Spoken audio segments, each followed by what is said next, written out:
नमस्कार। आज हम बात करने वाले हैं एक बहुत बड़ी बहुत ही बड़ी मौसमी घटना के बारे में जो बस आने वाली है। और हाँ, हम ये भी देखेंगे कि इसका भारत के लिए क्या मतलब है।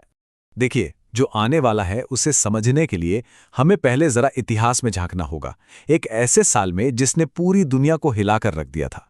बात है 1877 की। दुनिया भर में अलग अलग जगहों पर भयानक अकाल पड़ रहे थे। अब देखिए, ऊपर से तो ये सब अलग अलग लग रहा था, चीन में अलग, भारत में अलग, पर असल में इन सब की जड़ एक ही थी, एक ही वजह जो छिपी थी प्रशांत महासागर के अंदर। तो चलिए समझते हैं कि ये आखिर है क्या, वो वजह जो उस ऐतिहासिक तबाही के पीछे थी और आज फिर हमारे सामने एक खतरे की तरह खड़ी है। उसे कहते हैं अल नीनो। अगर बिल्कुल आसान भाषा में समझें तो दुनिया का जो सबसे बड़ा महासागर है ना, उसका एक बहुत बड़ा हिस्सा असामान्य रूप से गर्म हो जाता है। और ये इतनी बड़ी घटना है कि इसमें पूरी दुनिया का मौसम बदलने की ताकत है। और सबसे दिलचस्प बात जानते हैं क्या है?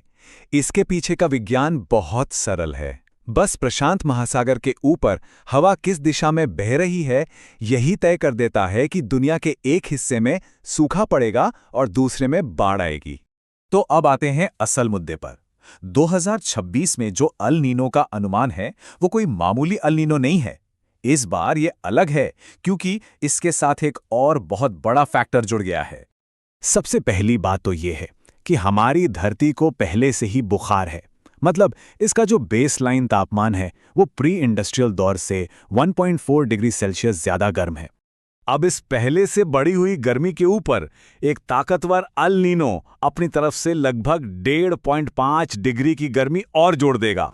तो नतीजा क्या होगा? तापमान में लगभग 3 डिग्री की एक ऐसी बढ़ोतरी जिसका अनुभव मानव सभ्यता ने पहले कभी नहीं किया है। ये बात पूरी समस्या को बहुत अच्छे से समझाती है। एक प्राकृतिक गर्मी का साइकिल एक ऐसी धरती पर आ रहा है जो पहले से ही खतरनाक रूप से गर्म हो चुकी है। तो सवाल यह है कि इस अभूतपूर्व गर्मी का भारत पर असल में असर कैसे होगा?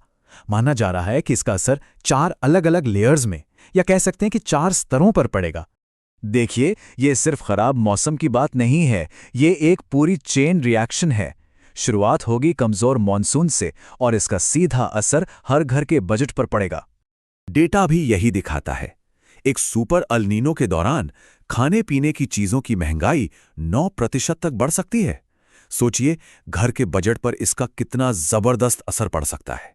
लेकिन मौसम के सीधे असर के अलावा भी कुछ ऐसी सिस्टमैटिक दिक्कतें हैं जो आबादी को और भी ज्यादा कमजोर बना देती हैं। एक बहुत बड़ी समस्या तो यही है कि लू से होने वाली मौतों का कोई सटीक आंकड़ा ही नहीं है।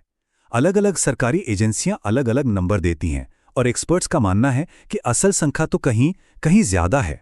और इसकी एक बड़ी वजह यह है कि लू को, मतलब हीट वेव को, हमारे यहाँ आधिकारिक तौर पर आपदा या डिजास्टर का दर्जा ही नहीं मिला है। इसका मतलब सरकार मुआवजा देने के लिए कानूनी तौर पर बाध्य नहीं है। तो शायद इसीलिए इन मौतों की सही गिनती करने में कोई दिलचस्पी नहीं दिखाता। और ऊपर से गर्मी से बचाने वाला हमारा जो सबसे बड़ा प्राकृतिक कवच है, यानी पेड़, उन्हें भी हम तेजी से काट रहे हैं। नतीजा ये होता है कि हमारे शहर कंक्रीट के जंगल बनकर और ज्यादा गर्म होते जा रहे हैं। अब इतनी बड़ी समस्या के सामने ये सोचना स्वाभाविक है कि हम क्या ही कर सकते हैं, पर ऐसा नहीं है। कुछ ठोस कदम हैं जो मिलकर उठाए जा सकते हैं और जिनसे वाकई फर्क पड़ेगा। सबसे पहले तो हमें अपने आसपास से ही शुरुआत करनी होगी। अपने इलाके के पुराने पेड़ों को बचाना, और जो लोग बाहर धूप में काम करते हैं, जैसे डिलीवरी वाले, सिक्योरिटी गार्ड, उनका ख्याल रखना। ये छोटे छोटे कदम बहुत जरूरी हैं। अब स्थानीय एक्शन के साथ साथ हमें बड़े पैमाने पर भी सोचना होगा। देखिए, क्लाइमेट चेंज से लड़ने का एक ही बड़ा तरीका है एनर्जी का तरीका बदलना। आज भी भारत की 70% बिजली कोयले से बनती है। इसमें भी व्यक्तिगत स्तर पर योगदान दिया जा सकता है। अपनी छत पर या बैल्कनी में सोलर पैनल लगवाना एक बहुत शक्तिशाली कदम है।